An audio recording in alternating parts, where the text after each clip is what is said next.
Greetings and bienvenue, Midnight Crew. Thank you for returning to this broadcast, and welcome to new viewers joining us for the first time. If you like a video, then feel free to subscribe. Dear X, have you ever had those sleepless nights thinking about the past? Do you ever try to roll back your memory until it fades out? I did this last night and I accidentally stumbled upon my own memory of the past that I had forgotten about. Once I had remembered it, it really brought back the uneasiness I had. I also remember that after this event, virtually everyone who was involved became more hostile and directly wanting to bring harm towards me. I've pre-typed it all as I know it's annoying to wait things out. Here they come. Please let me know what this was. 2007 or 2008, possibly even 2006. A young anon, between 11 and 12, going to school as usual. Got teased, beat up and treated like shit as usual, typically a loser. For some reason, the entire school is called into a school-wide council or meeting. Usually happens every week but was called after lunch. I think it was due to a remark made to a very old teacher who had been there decades. For the record, she was immensely lizard-looking, and this was before I knew anything about reptilians, but looking back it seems incredibly obvious that she was not entirely normal. There was another separate incident with this woman, but I will save this for later. Back to the meeting. This means that a few hundred students were in the amphitheater, all facing the podium, which is elevated so all can see who is speaking. This has a microphone and speaker system like any normal school. Roll call was done. I thought this was unusual as it was after lunch and this never happened in this way before. Suddenly, almost all teachers left except for the most senior of each grade. At this point, I knew there was a problem with the school, and that we were all in for some kind of wide punishment, detention, moral lesson. Eventually, one of the senior teachers who was very close with the other lizard-like woman went to the podium, essentially lambasting the entire school with how much this incident hurt her and shit like that. Everyone is just quiet and facing her. We're talking hundreds of silent soldiers like people just facing her, except they are all just kids, myself included. But I remember looking at my peers, wondering why everyone was so transfixed on this event. As I was doing this, I distinctly remember looking away in this moment, and I think it was enough to avoid the next action she would take. And this was the part that made me uneasy. She suddenly screamed into the microphone in a controlling voice that freaked me out. Attention. Suddenly, every single student stood at full attention. A distinct sound of shoes hitting the floor had actually echoed so much through the amphitheater that I was a bit scared at my non-attentive self that I missed some key instruction that was vital to whatever was going on. Everyone stood silently as I looked up to see what that was. Everyone is just staying silent, watching her at the podium. I'm internally freaking out like everyone was told to do something that I missed. I just look at my friends, but they don't look back, instead fixated on this teacher who is seemingly commanding the entire school. This was a lot for my mind. After 10 seconds of complete silence, she then said, Dismissed. Everyone then immediately dispersed, but was exceptionally silent, and I immediately knew something was up. After approaching a friend, I asked him what just happened. He looked at me and literally said he had no idea what I was talking about. Virtually everyone I asked had no idea what I was talking about, and the event was never mentioned again. From this point forward, essentially all bullying and targeting on me became significantly worse, so I had to transfer to a different school. It was so bad. I instantly became an outsider to this group and never fit in again. Now, my questions are: 1. What did I witness? 2. Why did everyone do the same thing attentively, literally hundreds of people in synchronization that only I missed? 3. Why did everyone deny what had occurred and why it had occurred? 4. Am I autistic? This is not a joke, well the last question is, but it really came back all at once and I immediately started typing this out for you. X, maybe I had daydreamed it all. I have no one to confide in as they have all disappeared from my life. Pic related is how I recall everyone standing after she commanded an entire school of students to do this, except me. I have a similar story. 12 years old anon. I never got bullied, but I wasn't popular either. I had a circle of friends, but that was it. This was always the case from kindergarten to college. A similar thing happened. The entire school was called. The teacher tells us that we gotta pledge allegiance to the flag. And not a burger though. But before that, we gotta pledge allegiance to the school. The school's banner is behind the teacher. He steps aside so everyone could see it. He yells, Now pay attention. Don't take your eyes off the banner and repeat exactly what you'll hear. He said this in an angry, commanding manner, which was very unusual since the guy was always a very nice person. This music begins to play. I wouldn't even call it music. It was just this weird noise, kinda like white noise. Kids are completely focused. I began to feel that something just wasn't right. Listening to that sound was making me feel quite ill. Before I could say or do anything, I faint. Wake up in the infirmary, teacher telling me I passed out and that my parents are coming. Many things changed after that day. The school became more focused, I guess. Kids didn't want to play as much or talk as much. Everyone became NPCs, just studying then going home. Whenever I would mention that to my friends, they would get real defensive and tell me that I'm crazy or that I'm making stuff up. Similar obedience ritual thing was done in my middle school by the school's courtesy officer. A fat cop who did a daily shift at the school, and randomly at the end of it he pulled out his gun and told all the kids in the lunchroom to get on the ground. A few kids like myself and some of my friends were very slow to do it because it was just a weird thing and we were edgelords who took nothing seriously. It's such a weird thing I wouldn't believe it happened and that I just made it up if I hadn't had several friends confirm it. Doesn't seem legal at all, and if it happened now when school shootings are more prominent, I can't imagine they wouldn't get sued by angry parents. I guess the idea was to teach kids to listen to the person with a gun telling you to do something?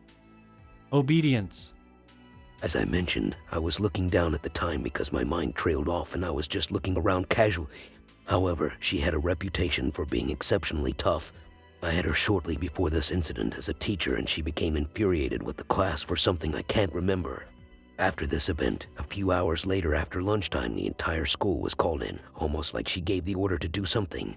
Anyway, to answer your question, tough, stern, old, possibly in her late 60s or mid-70s, wrinkled, normal for Australian, military cut hair. This is interesting to me as I had just realized she had a very tough, non-feminine haircut, was known around as a very serious and determined person, rarely smiled and would praise her most intelligent students only. Leader kind of person, was confident and held seniority over the others. A bunch of weird little tests and assemblies like this happened periodically throughout my time at public school. In one assembly, when I was in the 3rd grade, this was 2007 or 8, they lined us down the hall in front of the nurse's office to give us a health test. We had to be silent and were screamed at if we got too close to each other. Even my teacher shouted at me and my friend for standing too close. We weren't close at all. This was out of character, because she was probably one of the nicest teachers I've ever had and let us get away with a lot. Anyway, when I finally got to the nurse's office, it was a group of people who I hadn't seen before. One of them made me sit down in chair, told me to relax and said they were giving me a flu shot. It wasn't a flu shot, instead, they stuck this plug up my nose and sprayed some liquid into it. I gagged and coughed, it smelled and tasted like plastic, but before I could say anything, they just told me that I'm done and to go back to class. This was almost like a plague test. I've never gotten it and never will, but I know it involves sticking something up your nose. I don't remember anything else other than the day just kinda carried on as normal. I also didn't think much about it at the time or even remembered it until I read this thread. What the hell did you tell your parents? I don't remember if I did. I didn't think much about it at the time, probably didn't know what to think. And I agree, this isn't the only little test they put me through at that school. Periodically, I would be pulled out of class into the counselor's office. But it wasn't our typical counselor, it was some random person who didn't work at the school. It was a different person each time. Every time, they would sit me down in front of the computer monitor, show me a series of images and ask me about them. Like they would show me a stock photo of a person and ask if they looked happy or sad, or they would show something red and ask me how the color made me feel. They were usually very nice and gave me pieces of candy when I was done, but even at age 8, I felt weirded out by it. I do remember telling my mom about it, but she just said that it's normal or something like that. This sounds so familiar. I swear something like this happened while I was in high school too. My classmates definitely were hard on me for not taking it seriously. It was so weird, like they were being mind controlled. Like, more details. It was about mass punishment for being mean to sub-teachers or some shit. Everyone standing at attention like soldiers. I didn't. Lots of mean comments from students afterwards about how I always misbehave or do things differently. I was not a bad kid. Resentment from teachers, like they were just doing the assembly for my own good and I didn't take advantage of it. We're just trying to prepare you for when you're in the military, Anon. 12 plus years after graduation, still not enlisted. They canceled the punishment, and it was all my fault. Was isolated and bullied for a while afterwards by everyone, even friends. Honestly, it was so weird but happened so fast, and that's why I forgot. WTF is up with that? I'm pretty sure it has something to do with the random demonic possessions that happen to people around me that turn even friends against me. I'm not crazy. Something wants me destitute and isolated and resents me for my role in the future. Tell me about the other incidents with the lizard teacher. My first day in 8th grade after moving to a new school, the principal yelled at everyone for getting more disciplinary paperwork than the grades above and below combined. Everybody cheered, and that really set the guy off. Sure. The even younger Anon. 2003. I'm the new artist in school. By myself with marbles and just sitting around doing not much. No one around. Suddenly this very angular, sharp-eyed woman approaches. It's Lizard Lady. She says my full name and approaches me as she walks down the steps nearby. Asks me something that I can't recall. Asks about my mother. Don't say much and just go along with it all. Her eyes are extremely sharp, and I could describe them as beaming. Her face was immensely angular, sharp at all corners with barely any rounding anywhere. Had a very obvious, thrown-on wig that was in a very fake, pompadour kind of style. Very tall, angular shoulders and body. I could only describe her as scaly. Anyway, she left me alone, but as I packed up my marbles, she would watch me from a solid 100 meters away.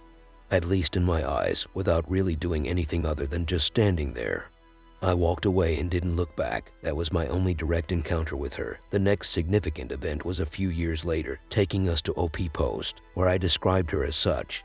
Pic related is exactly how she appeared to me. I didn't see this music video until I was a teenager, and I remember thinking, holy fuck, that is how she looked. Can anyone be hypnotized? Generally speaking, most people can be hypnotized. Anyone who is of average intelligence, capable of concentrating, and who has a good imagination will make an excellent hypnotic subject. Researchers estimate that 10 to 15% of adults are highly hypnotizable, 20% are completely resistant to hypnosis, and the rest of the population falls somewhere in the middle. Children are almost all highly hypnotizable. What we call NPCs could be just the 80% of people that are able to be hypnotized. 20% are resistant, and of those 20%, the oddest are the 1% elite, I guess. Also, if reptilians or something similar exist, they would make heave usage of the hypnosis tool on humans while also painting the oddists as outcasts and weirdos instead of humanity's only hope. I feel significantly different now at the age of 20 than I did at the age of 15 and 16, my school years. I was your typical NPC.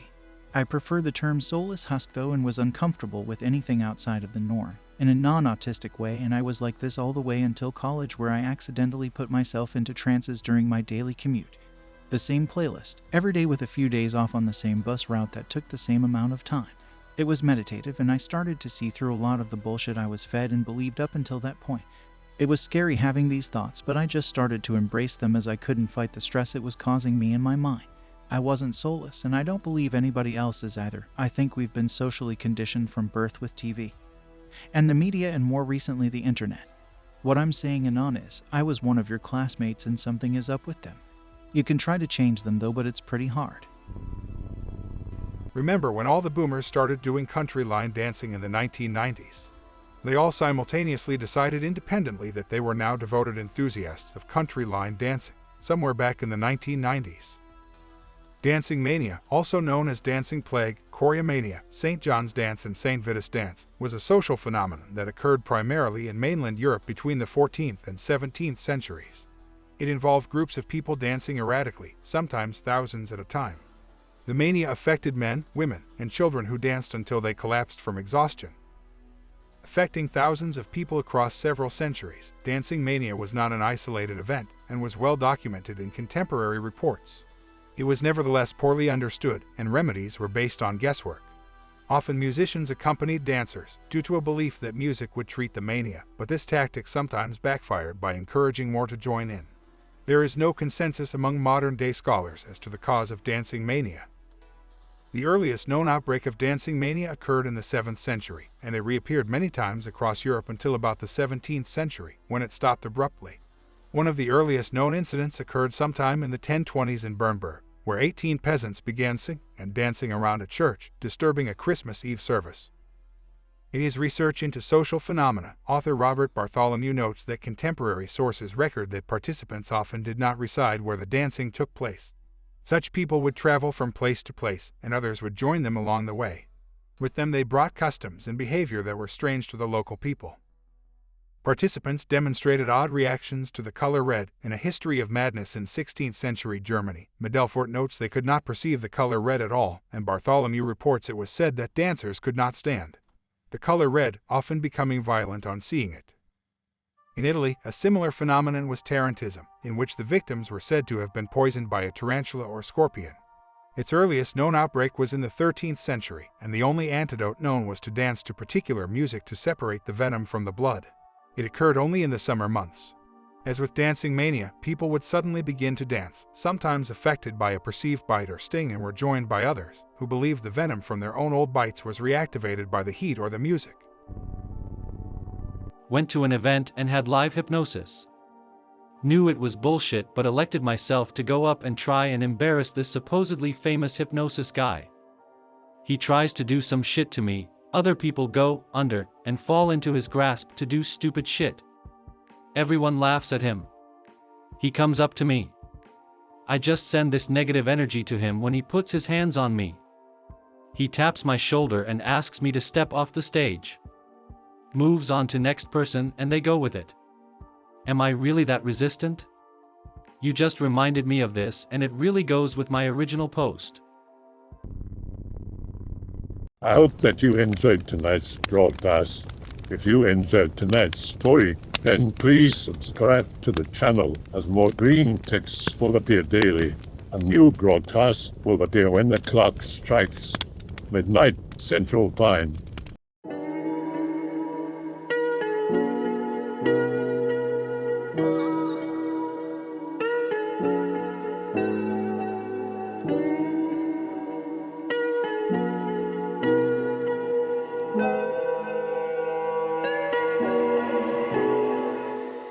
Remember to check out the Odyssey page in the description for a second archive of the channel's videos.